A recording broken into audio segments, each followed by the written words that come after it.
சரி right okay.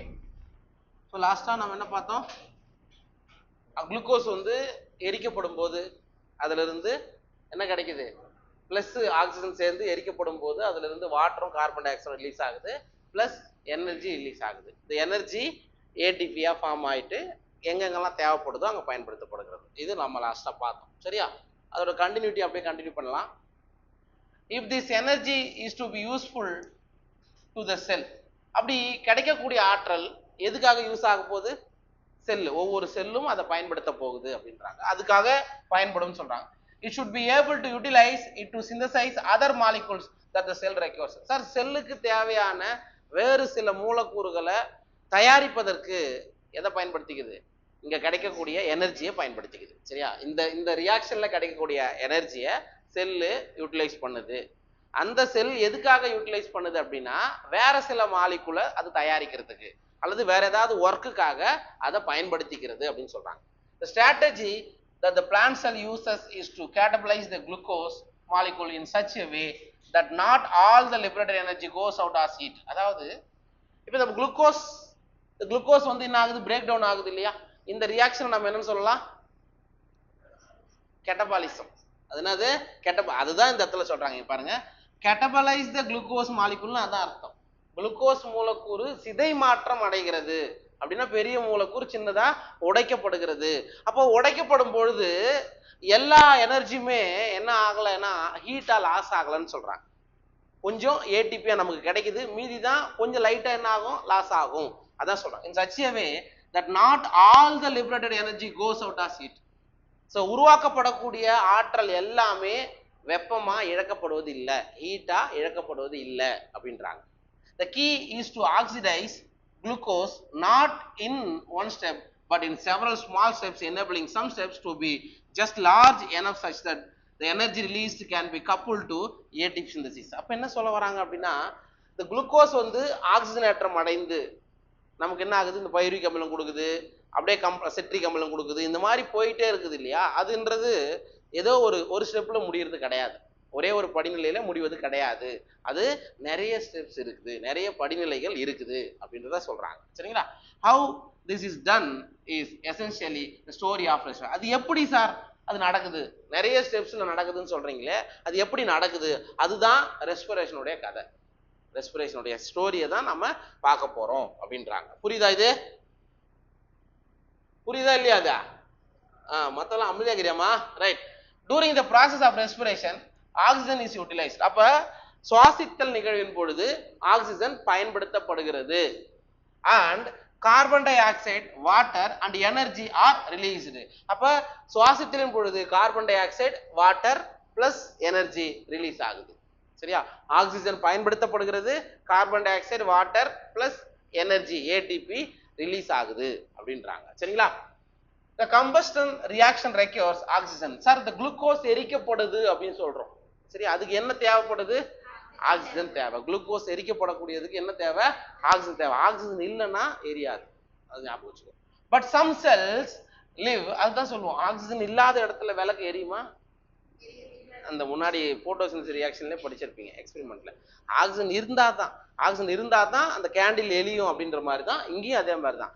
Oxygen இருந்தா தான் குளுக்கோஸ் வந்து எரிக்கப்படும். யார் இருக்காங்க பாரு சைடுல கேள்வியில. Right, but some cells live where oxygen may or may not be available. சரியா, ஆனா ஒரு சில செல்கள் ஆக்சிஜன் இருந்தாலும் இல்லாததாலும் உயிர் வாழும், ஒரு சில உயிரிகள் இருக்கும். சரியா, அப்ப எதுலாம் ஆக்சிஜன் தேவைப்படலையோ, உயிர் வாழ்றதுக்கு எதுக்கு ஆக்சிஜன் இல்லையோ அந்த ஆர்கனிசத்தை என்னன்னு சொல்றோம், அனரோபிக் ஆர்கனிசம் அப்படின்னு சொல்லிக்கலாம். காற்றற்ற நுண்ணுயிரிகள், மைக்ரோ ஆர்கனிசம் சொல்லிக்கலாம். எதுக்கெல்லாம் ஆக்சிஜன் தேவையோ அது ஏரோபிக் ஆர்கனிசம்ஸ் அப்படின்னு நீங்க சொல்லிக்கலாம். ஓகேவா? Can you think of such situation and organisms where oxygen is not available? நீங்க திங்க் பண்ணி பாருங்க. ஜென்ரலா ஆக்சிஜன் நம்ம வந்து ரெஸ்பிரேஷன் பண்றோம், நமக்கு ஆக்சிஜன் இல்லை அப்படின்னா என்ன நடக்கும், இறந்து போயிடும், அவ்வளவுதான்.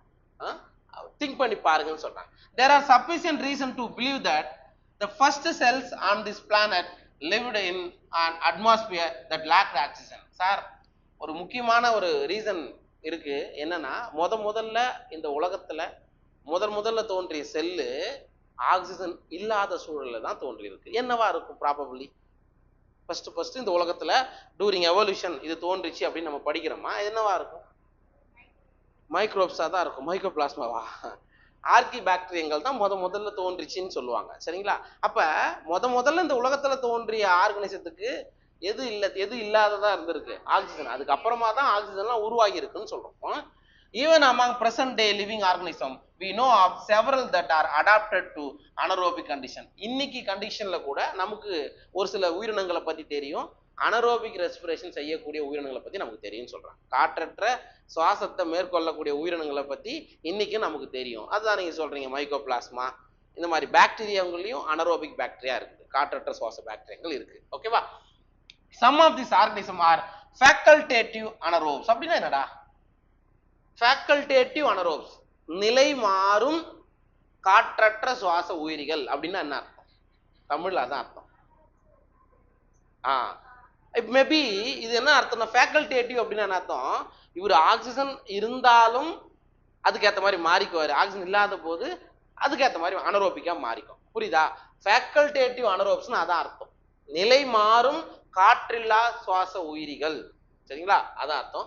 while in others the requirement for anaerobic condition is obligate. அப்படின்னா சார் ஒரு சில உயிரினங்களுக்கு ஃபேக்கல்டேட்டிவ் அனரோபா இருக்கும், அண்ட் ஒரு சில என்ன ஆகுது அனரோபிக் கண்டிஷன் இஸ் ஆப்ளிகேட். அப்படின்னா என்ன அர்த்தம்? ஆப்ளிகேட் கண்டிஷன்னா கம்பல்சரி அப்படின்னு அர்த்தம். சரி, ஒரு சில ஆர்கனிசம் வந்து காற்றற்ற சுவாசத்தை மேற்கொள்ளுதுன்னு வச்சுக்கோ, அதுக்கு கம்பல்சரி ஆக்சிஜன் இருக்கக்கூடாது. அப்படி இருந்தா தான் அது உயிர் வாழும். சப்போஸ் அந்த இடத்துல ஆக்சிஜன் இருந்ததுன்னா உயிர் வாழ முடியாது. சரியா? ஒரு ஆர்கனிசம் ஃபேக்கல்டேட்டிவ் அனரோப்ஸ், அது என்ன பண்ணிக்கும், காற்று இல்லாத சூழல் இருக்கும், திடீர்னு மாறிக்கும். ஆனா இன்னொன்னு ஆப்ளிகேட்டரி, கட்டாயமா காற்றற்ற சுவாச உயிரிகள், கட்டாயமான காற்றற்ற சுவாச உயிரிகளுக்கு கண்டிப்பா ஆக்சிஜன் இல்லாத சூழல் தான் வேணும். அதுவே ஆப்ளிகேட்டரிலேயே ஏரோபிக் கொடுக்குறாங்கன்னு வச்சுக்கோ, கட்டாய காற்று சுவாச உயிரிகள்னு சொல்றோம். கட்டாயமா அதுக்கு என்ன வேணும்? ஆக்சிஜன் வேணும். அதான் அதுக்கான அர்த்தம். சரி, ஸோ அப்ப நம்ம இந்த உலகத்துல உங்களுக்கு எப்படி இருக்குது, ஆப்ளிகேட்டிவும் இருக்குது, ஃபேக்கல்டேட்டிவ் ஃபார்ம்ஸ்லயும் இருக்குது அப்படின்றாங்க. In any case all living organisms retain the enzymatic machinery to partially oxidize glucose without the help of oxygen. அதாவது எந்த காரணத்திலையும் ஆல் லிவிங் ஆர்கனிசம், எல்லா உயிரினங்களும் enzymatic machinery to partially oxidise glucose without the help of oxygen. இப்போ first step என்ன நடக்கும் அப்படின்னா, glycolysis தான் நம்ம படிப்போம். முதல்ல கிளைகாலிசிஸ் தான் படிப்போம். அப்போ கிளைகாலிசிஸ் படிக்கும்போது என்ன ஆகும், குளுக்கோஸ் பைருவிக் ஆசிடா மாறும். புரியுதா? பைருவிக் ஆசிடா ரெண்டு மூலக்கூறுன்றதால நான் இந்த மாதிரி போட்டிருக்கேன்ப்பா. ஸோ இது ஒரு எத்தனை ஸ்டெப்பா நடக்கும்? 10 ஸ்டெப்ஸ்ல நடக்கும். இதுல இந்த 10 படிநிலைகள்ல எந்த இடத்துலையுமே ஆக்சிஜன் பயன்படுத்தப்படாது, கார்பன் டை ஆக்சைடு ரிலீஸ் ஆகாது. அதுதான் இந்த இடத்துல அர்த்தம். சரியா? Partially oxidise glucose without the help of oxygen. அப்ப இந்த இடத்துல குளுக்கோஸ் வந்து பகுதி அளவு ஆக்சிஜனேற்றம் அடைகிறது அப்படின்னு தான் அர்த்தம். பார்ஷியலா தான் ஆக்சிஜனேற்றம் அடைகிறது. அதனால அதுல without help of oxygen, oxygen இல்லாம ஒரு சில நொதிகள் வேலை செய்யுது அப்படின்னு அர்த்தம். This break down of glucose to pyruvic acid is called glycolysis. அப்ப ஆக்சிஜன் இல்லாத சூழல்ல பகுதி அளவு குளுக்கோஸ் ஆக்சிஜனேற்றம் அடைந்து ரெண்டு மூலக்கூறு பைருவிக் அமிலத்தை கொடுக்குது இல்லையா, இதுக்கு பேர் தான் என்னது, கிளைகாலிசிஸ் சொல்றோம். புரியுதா? ஜஸ்ட் பாரு, இது வரைக்கும் சொன்னது ஏதாவது புரியலாம் கேளு.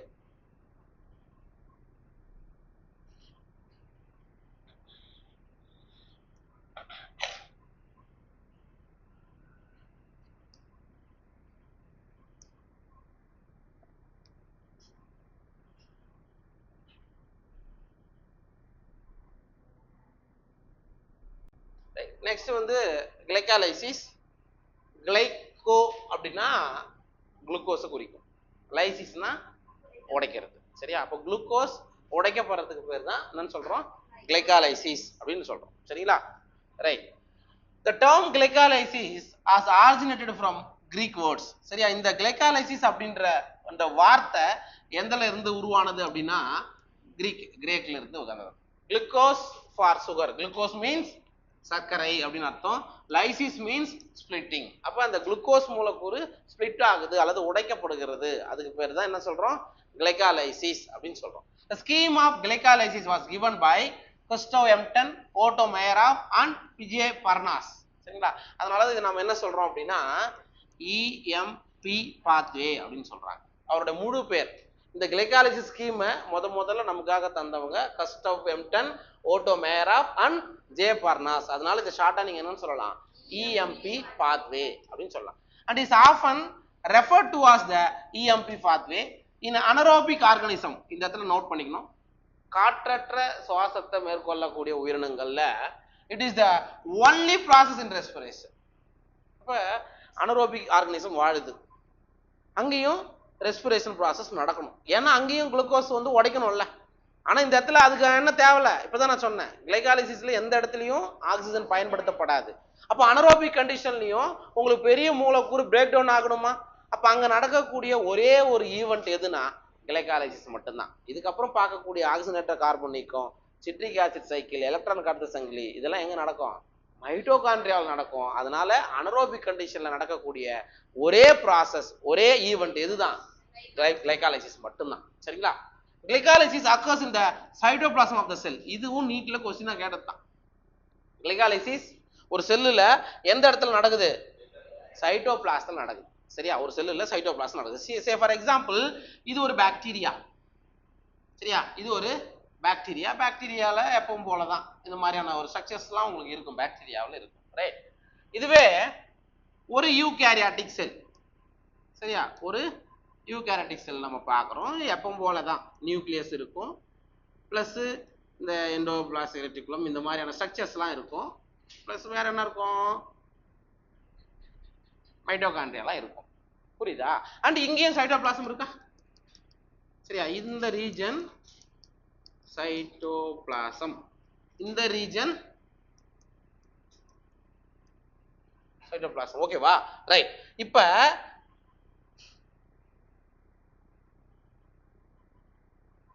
கவனி, இந்த ரீஜன்ல இப்ப சைட்டோபிளாசம், இது வந்து என்னதுக்கு example,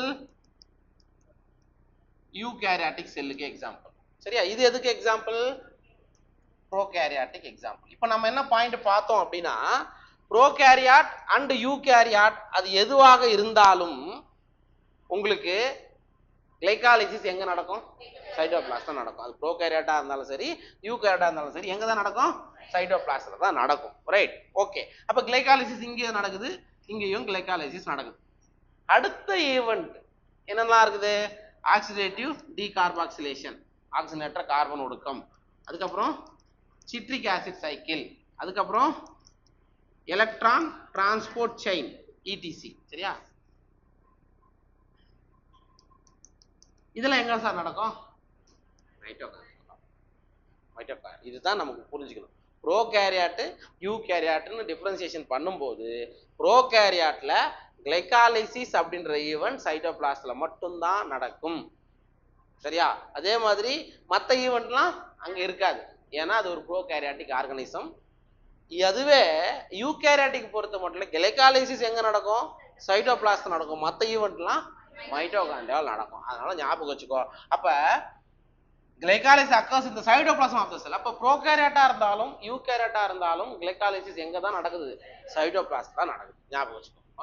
In this process glucose undergo partial oxidation. இதுதான் முக்கியம். குளுக்கோஸ் முழுவதுமாக ஆக்சிடேஷன் அடையல, பார்ஷியலா இப்பதான் முன்னாடி பாயிண்ட்லயே பார்த்தோம். பார்ஷியல் ஆக்சிடேஷன்ல ஆக்சிஜன் பயன்படுத்தப்படுவதில்லைன்னு பார்த்தோம். Okay. Partial oxidation to form 2 molecules of pyruvic acid. அப்ப பகுதி அளவு ஆக்சிஜனேற்றம் அடைந்து குளுக்கோஸ் வந்து 2 மூலக்கூறு பைருவிக் அமிலத்தை கொடுக்குது. In plants this glucose is derived from sucrose. தாவரங்கள்ல இந்த குளுக்கோஸ் இங்க இருக்குது இல்லையா, இப்போ குளுக்கோஸ் தான் வந்து நமக்கு என்னவா மாறுது, பைருவிக் அமிலமா உடைக்கப்படுகிறது. அப்ப தாவரங்கள்ல இந்த குளுக்கோஸ் எங்க இருந்து கிடைக்குது, சுக்ரோஸ் இருந்து கிடைக்குது. அப்ப சுக்ரோஸ் எங்க இருந்து கிடைக்குது, ஸ்டார்ச்ல இருந்து கிடைக்குது, போட்டோசிந்தசிஸ் மூலமா கிடைக்குது. சரி, பிளான்ட் லீஃப்ல போட்டோசிந்தசிஸ் நடக்கும், இலையில தயாரிக்கப்படக்கூடிய குளுக்கோஸ் சுக்ரோஸா மாற்றப்பட்டு தாவரத்தோட மற்ற பகுதிகளுக்கு கொண்டு செல்லும். சரியா? மறுபடியும் இந்த இடத்துல ரெஸ்பிரேஷன் பொழுது அந்த குளுக்கோஸ் எங்க இருந்து எடுத்துக்குது? சுக்ரோஸ்ன்றது டைசாக்ரைடு, சரியா? அது மோனோசாக்ரைடா குளுக்கோஸா கன்வெர்ட் ஆன பிறகுதான் எங்க போகும்? கிளைகாலிசிஸ் ஈவென்ட்க்கு வரும். which is the end product of photosynthesis. Sir இந்த சுக்ரோஸ் இருக்குதுல்ல, இது எதோடைய ப்ராடக்ட்? எண்ட் ப்ராடக்ட் போட்டோசிந்தசிஸோட எண்ட் ப்ராடக்ட். ஒளிச்சேர்க்கையுடைய கடைசி விளைபொருள் அல்லது எண்ட் ப்ராடக்ட் என்ன கிடைக்குது? சுக்ரோஸ் ஆர் குளுக்கோஸ் தான் உங்களுக்கு கிடைக்கும், ரைட்டா? அப்ப போட்டோசிந்தசிஸோட எண்ட் ப்ராடக்ட்னா சுக்ரோஸ் ஞாபகம் வச்சுக்கோ, சரிங்களா? சப்போஸ் சுக்ரோஸ்ல இருந்து குளுக்கோஸ் கன்வெர்ட் ஆயிட்டு கிளைகாலிசிஸ் நடக்கலாம், ஆர் ஃப்ரம் ஸ்டோரேஜ் கார்போஹைட்ரேட். அல்லது சார் போட்டோசிந்தசிஸ் அன்னைக்கு ஃபுல்லா நடக்கல, ஏற்கனவே ஃபுட்டு என்ன பண்ணிருக்குது? ஸ்டோர் பண்ணி வச்சிருக்குது, கார்போஹைட்ரேட்டா இருக்குது, மேபி அது இருந்து கூட குளுக்கோஸா மாத்தி அந்த குளுக்கோஸ் கிளைகாலிசிஸ்ல பயன்படுத்தப்படலாம். இதுதான் நம்ம என்ன சொல்லுவோம்னா ரெஸ்பிரேட்டரி சப்ஸ்ட்ரேட் அப்படின்னு சொல்லுவோம். சுவாச தளப்பொருட்கள். பொதுவா மேக்சிமம் அதிகமா பயன்படுத்தக்கூடிய தளப்பொருள் எது? குளுக்கோஸ். அப்படி சப்போஸ் போட்டோசிந்தசிஸ் ப்ராப்பரா நடக்கல, உங்களுக்கு புரோட்டீன்ல இருந்தோ அல்லது கார்போஹைட்ரேட்ல இருந்தோ அல்லது அமினோ அமில இருந்தோ சுவாச தளப்பொருளா செயல்படும், ஓகேவா? அந்த ஞாபகம் வச்சுக்கோ. சரி, okay. Sucrose is converted into glucose and fructose by the enzyme invertase. சரிப்பா. இப்ப பிளான்ட்ல என்ன இருக்கு? சுக்ரோஸ் இருக்குது. பிளான்ட்ல சுக்ரோஸ் இருக்குது. சுக்ரோஸ்ன்றது ஒரு டைசாக்ரைட்.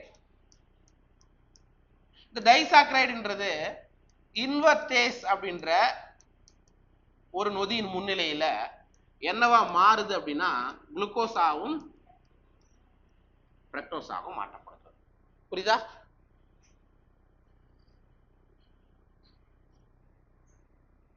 எஸ், இதான் ஃபர்ஸ்ட் ஸ்டெப். ஃபர்ஸ்ட் பிளான்ட்ல சுக்ரோஸ் அவைலபிளா இருக்கு. சுக்ரோஸ் முதல்ல என்ன மாத்துது? குளுக்கோஸ் ஆகும் ஃப்ரக்டோஸ் ஆகும் மாறுது. அதுக்கு தேவையான நொதியோட பேர் தான் என்னது? Invertase. Okay, and these two monosaccharides readily enter the glycolytic pathway. அப்ப இது ரெண்டு மோனோசாக்கரைடு, இது டைசாக்கரைடு, இதுவும் மோனோசாக்கரைடு. அப்ப இந்த ரெண்டு மோனோசாக்கரைடும் எந்த பாத்வேக்குள்ள என்டர் ஆகுதுன்னா கிளைகாலிசிஸ் பாத்வேக்குள்ள என்டர் ஆகுது, சரியா? அது அந்த பாயிண்ட்கான அர்த்தம். Glucose and fructose are phosphorylated to give rise to glucose six phosphate by the activity of the enzyme hexokinase. சரி, இதெல்லாம் நம்ம ப்ராசஸ்ல பார்க்குறோம். இது ரொம்ப சிம்பிளான ஸ்டெப்ஸ் தான் இங்க கொடுத்துருப்பாங்க, ரைட்? இங்க பாருங்க, இந்த 10 படிநிலைகள் என்னென்ன நடக்குதுன்னு பார்ப்போம். ஃபர்ஸ்ட் ஸ்டெப், இது வந்து ஃபர்ஸ்ட் ஸ்டெப். குளுக்கோஸ் என்னவா மாற்றப்படுகிறது? குளுக்கோஸ் 6-பாஸ்பேட்டா மாற்றப்படுகிறது. இங்க என்ன சொன்னாங்க அப்படின்னா, நம்ம என்ன சொன்னோம்? சுக்ரோஸ் ரெண்டா உடையுது, குளுக்கோஸோ அல்லது ஃப்ரக்டோஸோ, இது ரெண்டுமே கிளைகாலைட்டிக் பாத்வேக்கு உள்ள என்டர் ஆகலாம், சரி? அப்ப குளுக்கோஸோ அல்லது ஃப்ரக்டோஸோ ஃபர்ஸ்ட் ஸ்டெப்ல என்னவா மாறுது அப்படின்னா குளுக்கோஸ் 6-பாஸ்பேட்டா மாறுது. இங்க என்ன நடக்குது? பாஸ்பாரிலேஷன் உங்களுக்கு நடக்குது. இங்க பாருங்க, glucose and fructose are phosphorylated to give rise to glucose 6-phosphate by the activity of the enzyme hexokinase. இங்க பாஸ்பாரிலேஷன் அப்படின்ற ஒரு ப்ராசஸ் நடக்குது. அப்படி நடக்கும்போது உங்களுக்கு என்ன ஆகுது? குளுக்கோஸ் 6-பாஸ்பேட்டா மாறுது. சார், அப்ப குளுக்கோஸ்ல இன்னொரு பாஸ்பேட் உங்களுக்கு ஆட் ஆயிருக்கு, அது எங்க இருந்து ஆட் ஆயிருக்கும்? ஏடிபி ஏடிபி ஆகும், சரியா? ஏடிபி ஆகும் பிளஸ் இன்ஆர்கானிக் பாஸ்பேட்டா மாறும். அந்த பாஸ்பேட் தான் எங்க போய் ஆட் ஆயிருக்கு? 6th கார்பன்ல ஆட் ஆயிருக்கு. தட் இஸ் குளுக்கோஸ் 6-பாஸ்பேட்டா மாறுது, சரியா?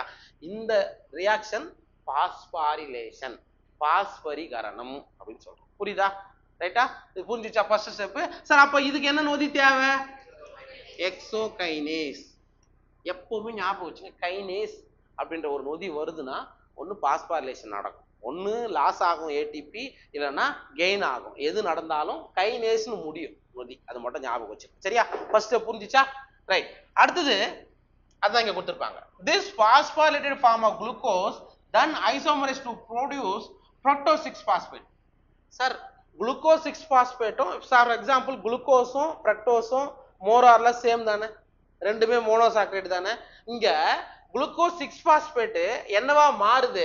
ஃப்ரக்டோஸ் 6-பாஸ்பேட்டா மாறுது. இது ரெண்டுமே ஐசோமர்கள். ரெண்டுமே என்னது?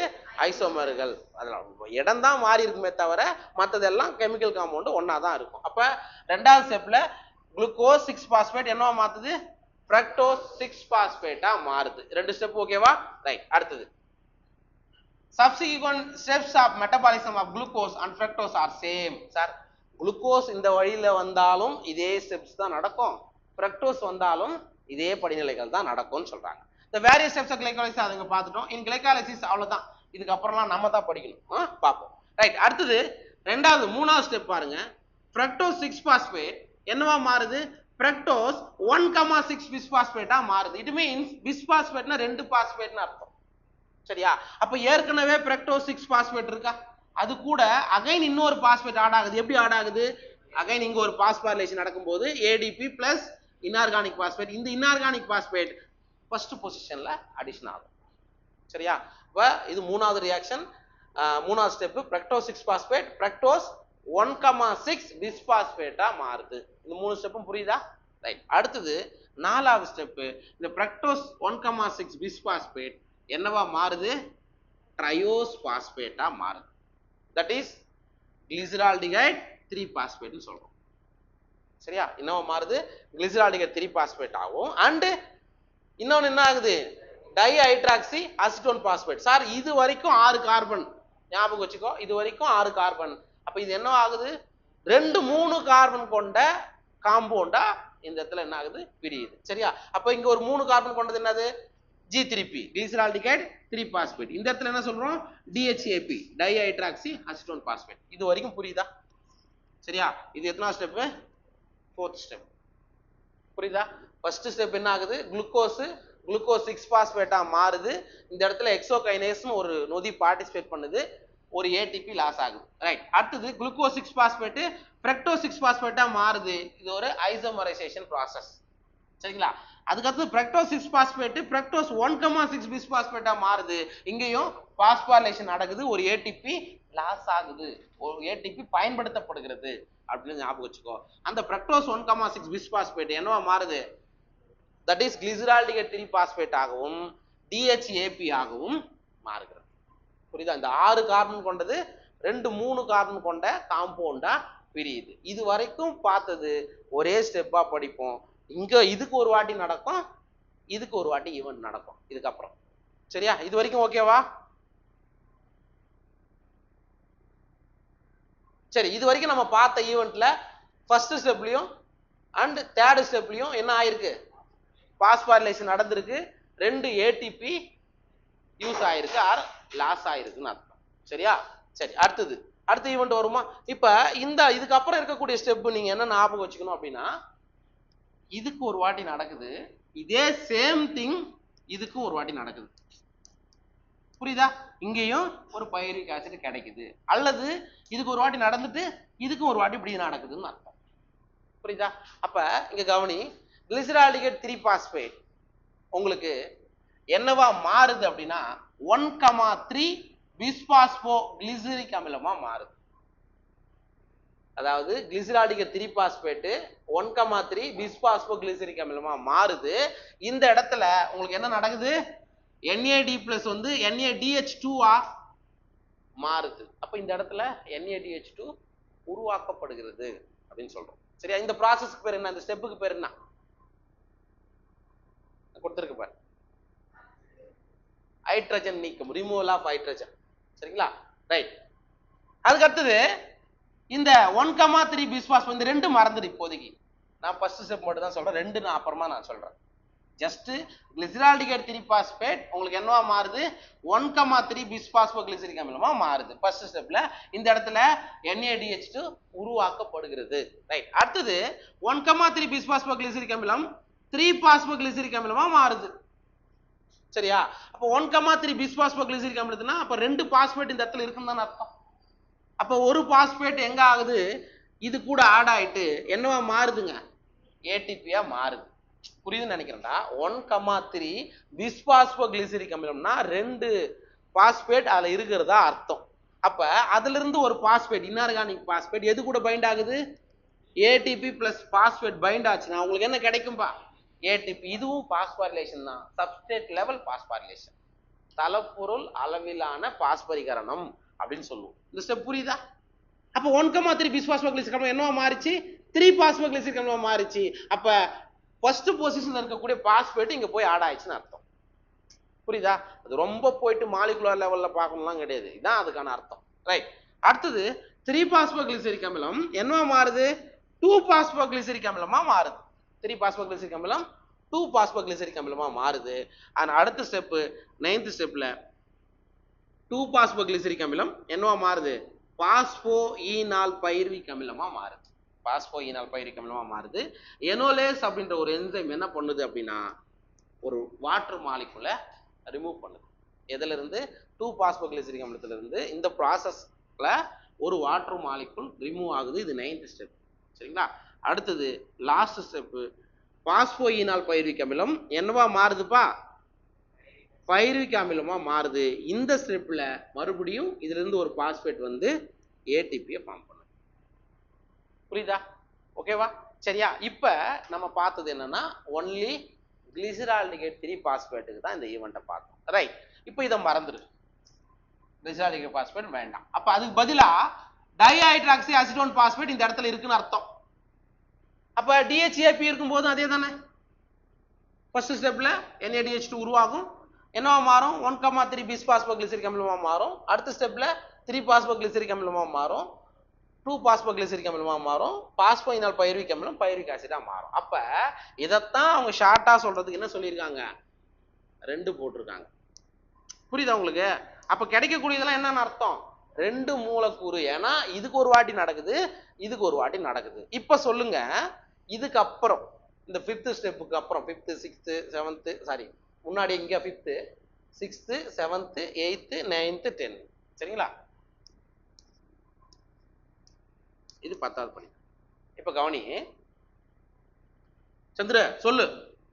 இப்ப இது ரெண்டுமே நடக்குது. எத்தனை NADH2 ஃபார்ம் ஆயிருக்கு? 4. எப்படி 4? அட பாவி, இப்பதான் நான் சொன்னேன். டேய் இதை மறந்துடுறா. கிளிசரால்டிகேட் 3 பாஸ்பேட் இந்த ப்ராசஸ் வரும்போது இதுக்கு மட்டும்தான் நடக்குதுன்னு அர்த்தம். ஒரு NADH2 தான் ஃபார்ம் ஆகும். இதுக்கும் சேர்த்து தான் 2 NADH2 நீ சொல்லணும். மொத்தமே டோட்டலாவே 2 தான், 4 கிடையாது. அப்ப 2 NADH2 கிடைக்கும். சரியா? ரைட். எத்தனை ATP? அதே மாதிரி இங்க ஒரு 2 ATP, இங்க ஒரு 2 ATP. கரெக்ட் தானம்மா? புரியுதா? மொத்தம் எத்தனை ATP ஃபார்ம் ஆயிருக்கு? 4 ATP. இந்த 4 ATP ஃபார்மேஷன் நடந்திருக்கு இல்லையா? இதை நம்ம என்ன சொல்லுவோம்? Substrate level phosphorylation. தலப்பொருள் அளவிலான பாஸ்பரிகரணம். டைரக்டா ATP ஃபார்மேஷன் நடந்தா அதுக்கு பேரு சப்ஸ்ட்ரேட் லெவல் பாஸ்பாரிலேஷன். புரியுதா? ரைட். எத்தனை ATP கிடைச்சது? 4 ATP கிடைச்சது. சரியா? ரைட். இது ஓகேனா பிளஸ் இந்த இடத்துல எத்தனை NADH2 கிடைச்சிருக்கு? 2 NADH2. இது வந்து டைரக்டா ஆற்றலை கொடுக்க முடியாது. இது என்ன மாறணும்? எலக்ட்ரான் டிரான்ஸ்போர்ட் செயினுக்கு போயிட்டு ஏடிபியா மாறினாதான் அது எனர்ஜி கொடுக்க முடியும். ஆனா நமக்கு தெரியும் ஒரு NADH2 எத்தனை ஏடிபிக்கு சமம்? 3 ATP. 2.5 or 3 அப்படின்னு சொல்லுவாங்க. மோஸ்ட்லி 3 ATPக்கு சமம். ரைட்டா? சரி, இந்த ஈவெண்ட் ஓகேவா? அப்ப ஒரு கொஸ்டின் கேட்கறாங்க, சப்ஸ்ட்ரேட் லெவல் பாஸ்பாரிலேஷன். சரியா? தலப்பொருள் அளவிலான பாஸ்பரிகரணத்தில் எத்தனை ATP கிடைக்குது? மொத்த ATP எத்தனை கிடைக்குது? தலப்பொருள் பாஸ்பரிகரணத்தின் மூலம் நிகர ATP கிடைக்கக்கூடிய நிகர ATPகளின் எண்ணிக்கை. அதாவது during substrate level phosphorylation net gain of ATP எத்தனை சொல்லணும்? 4. நான் கேட்குற கேள்வி புரிஞ்சுக்கப்பா. சப்ஸ்ட்ரேட் லெவல் பாஸ்பாரிலேஷனால நமக்கு வந்து 4 ATP கிடைக்குதுன்றதை நமக்கு படிச்சிருக்கிறோம். ரைட்டா? அதாவது நம்ம கேட்குற கேள்வி என்னன்னா, தலப்பொருள் பாஸ்பரிகரணத்தின் மூலம் கிடைக்கக்கூடிய ஏடிபிக்களின் நிகர எண்ணிக்கை என்ன? நெட் கெயின் என்ன? நெட் கெயின்னா நீங்க என்ன பண்ணணும் அப்படின்னா, கிடைச்சத முன்னாடி 2 ஸ்டெப், ஃபர்ஸ்ட் ஸ்டெப்லயும் 3வது ஸ்டெப்லயும் லாஸ் ஆச்சுல்ல, அதை நீங்க கழிக்கணும். அப்ப என்ன கழிச்சா என்ன வரும்? இது NEET question. Only for substrate level phosphorylation. புரியுதா? தலப்பொருள் அளவிலான பாஸ்பரிகரணத்துக்கு மட்டும்தான் இது பொருந்தும். சப்போஸ் இப்படி ஒரு கேள்வி கேட்கறாங்க, இது ஓகேவா? மொத்தமா net gain of ATP in total net gain of ATP in glycolysis அப்படின்னு கேட்டாங்கன்னா எப்படிடா 3ன்னு சொல்ற? என்னடா 3 கணக்கு? 8 டோட்டலா கிளைகாலிசிஸ் மூலியமா ஆஃப்டர் எலக்ட்ரான் டிரான்ஸ்போர்ட் செயின் நடந்த பிறகு கிளைகாலிசிஸ் மூலியமா எவ்வளோ ஏடிபி கிடைக்கலாம் நம்ம எதிர்பார்க்கலாம் அப்படின்னா 8 ஏடிபி எதிர்பார்க்கலாம். ஏன்னா 2 NADH2 இருக்கு. 2 NADH2 எலக்ட்ரான் டிரான்ஸ்போர்ட் செயின் வழியா போகும்போது 6 ஏடிபி கொடுக்கும். ஏற்கனவே இங்க ஒரு 2 நெட் கெயின் எத்தனை இருந்தது? 2. 6 + 2 8 ஏடிபி கிடைக்கும். ஓகே, ஒரு ஐடியா கிடைச்சிருக்குதா இல்லையா? இங்க பாருப்பா, மறுபடியும் சொல்றேன். ஃபர்ஸ்ட் ஸ்டெப்லையும் ஸ்டெப் நம்பர் மட்டும் ஞாபகம் வச்சுக்கோ. ஃபர்ஸ்ட் ஸ்டெப்லையும் 3ஆவது ஸ்டெப்லையும் ஏடிபி லாஸ் ஆகுது. இங்க எத்தனை ஏடிபி லாஸ் ஆகுது? மேல 1 கீழே 1, அவ்வளவுதான். இங்க போயிட்டு 2ன்னு முன்ன போட்டு படிக்கக்கூடாது. ஏன்னா இது எல்லாமே ஒரே ஸ்டெப்ல நடக்கும், ஒரு வாட்டி தான் நடக்குது. ஓகேவா? ரைட். அதுக்கு அடுத்தது இங்க வரும்போது தான் step number 7 sorry 7 6 6 7 8 sorry okay step number 7வது ஸ்டெப்லையும் 10வது ஸ்டெப்லையும் 2 ஏடிபி என்ன ஆகுது? உருவாக்கப்படுகிறது. இட் மீன்ஸ் இதுக்கு கிளைசரால்டிகைட் 3 பாஸ்பேட்டுக்கு 2 ஏடிபி, டிஹெச்ஏபிக்கு 2 ஏடிபி, ஆக மொத்தம் 4 ஏடிபி சப்ஸ்ட்ரேட் லெவல் பாஸ்போரைலேஷன் மூலம் கிடைக்குது. அதே மாதிரி NADH2 இதுக்கு ஒரு NADH2 இதுக்கு ஒரு NADH2 மொத்தம் 2 NADH2 கிடைக்கும். சரியா? அப்ப நமக்கு கிளைகாலிசிஸ் மூலமா எவ்வளவு ஏடிபி உருவாக்கப்படும்? மொத்தமா 8 ஏடிபி. மொத்தம் எத்தனை? 8 ஏடிபி கிடைக்கும். இது பாக்டீரியாவிலையும் கிளைகாலிசிஸ் நடக்குன்னு நான் சொல்லிட்டேன். ஓகே, யூகேரியாட்டுகள்லையும் கிளைகாலிசிஸ் நடக்குது. அப்ப பாக்டீரியாவில் குளுக்கோஸ் உடைக்கப்பட்டாலும் அங்கேயும் எனர்ஜி வருது இல்ல? அங்க எவ்வளோனா வெறும் 8 ஏடிபி தான். அதுக்கு மேல நடக்கக்கூடிய ப்ராசஸ் அங்க நடக்காது. சரியா? இது புரிஞ்சுதா இல்லையா? 10 ஸ்டெப்பு. ரைட். தமிழ் மீடியத்தில் இன்னும் கொஞ்சம் டீப்பாவே கொடுத்துருக்கேன், அதை பாரு. சரி, இதை பார்க்கலாம். வேற என்ன கொடுத்துருக்காங்கன்றத பாருங்க. எதுல விட்டோம்? இங்க பாருங்க, கண்டினியூ பண்ணலாம். This phosphorylated form of glucose then isomerized to produce fructose 6 phosphate. அதாவது glucose 6 phosphate என்றது fructose 6 phosphate மாறிக்கிறது அப்படின்றாங்க. Okay, subsequent steps metabolism glucose and fructose are same. The various steps of glycolysis are depicted in figure. அதான் இந்த படத்துல பார்த்துட்டு இருக்கோம். In glycolysis a chain of 10 reactions under the control of different enzymes. இங்க நிறைய enzymes பத்தி கொடுக்கல, எக்ஸோகைனேஸ் கொடுத்துக்கிறான், அவ்வளவுதான். மெயினா கொடுத்துக்கிறது எக்ஸோகைனேஸ் தான் கொடுத்துருக்கான், மற்றதை பத்தி அவன் பெருசா சொல்லல. ஆனா இந்த 10 ஸ்டெப்புமே என்ன இருக்கான்? 10 என்சைம்கள் பார்ட்டிசிபேட் பண்ணும். சரிங்களா? under the control of different enzyme takes place to produce pyruvate from glucose. இந்த 10 ஸ்டெப் மூலமா என்ன சார் கிடைக்குது? குளுக்கோஸ்ல இருந்து பைருவிக் ஆசிட் கிடைக்க போகுது, அவ்வளவுதான். While studying the steps of glycolysis, please note the steps at which utilization or synthesis of ATP or in this case NADH2 take place. நீங்க இந்த 10 படிநிலைகளை படிக்கும்போது நீங்க என்னத்தை நோட் பண்ணணும்னு சொல்றாங்க அப்படின்னா, யூட்டிலைசேஷன் ஆஃப் ஏடிபி, எந்தெந்த படிநிலைகள்ல ஏடிபி பயன்படுத்தப்படுகிறது. Step number 1 and 3. புரியுதா? 1 and 3. ரைட்டா? எந்தெந்த ஸ்டெப்ல சிந்தசிஸ் ஆகுது? 7 and 10. எந்த ஸ்டெப்ல NADH2 உருவாகிறது? 6th ஸ்டெப்ல உருவாகுது, அவ்வளவுதான். இதுதான் மெயின். எந்தெந்த படிநிலைகள்ல உருவாகுது எங்கெங்க அப்படின்றத நீங்க பாத்துக்கணும். சரியா? ரைட். அடுத்தது அதான் இங்க பாருப்பா, 2 ஸ்டெப், 1வது ஸ்டெப்லயும் 3வது ஸ்டெப்லயும் லாஸ் யூட்டிலைசேஷன் பண்ணுது, 7வது ஸ்டெப்லயும் 10வது ஸ்டெப்லயும் சிந்தசிஸ் உருவாக்கப்படுகிறது, 6வது ஸ்டெப்ல NADH2 உருவாக்கப்படுகிறது. That's all. Okay, next ATP is utilized at 2 steps.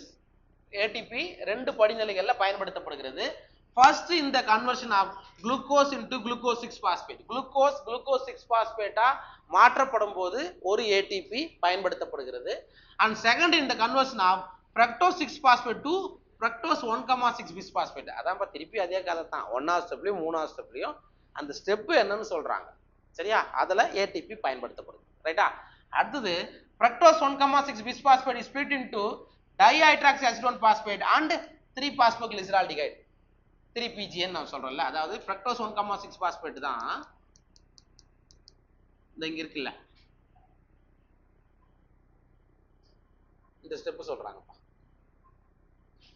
Fructose 1,6 bisphosphate ரெண்டா பிரேக் டவுன் ஆகுது. ஒன்னு கிளிசரால்டிகைட் 3 பாஸ்பேட் அல்லது பாஸ்போகிளிசரால்டிகைட், இன்னொன்னு DHAPன்னு சொல்றாங்க. அதுதான் இந்த ஸ்டெப்ல கொடுத்துருக்காங்க. சரிங்களா?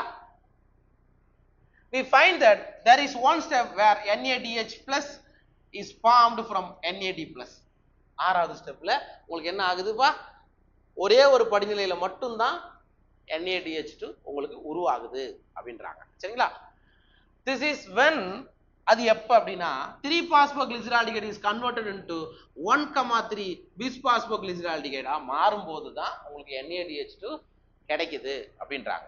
2 redox equivalents are removed in the form of 2 hydrogen atom from phosphoglyceraldehyde and transferred to a molecule of NAD.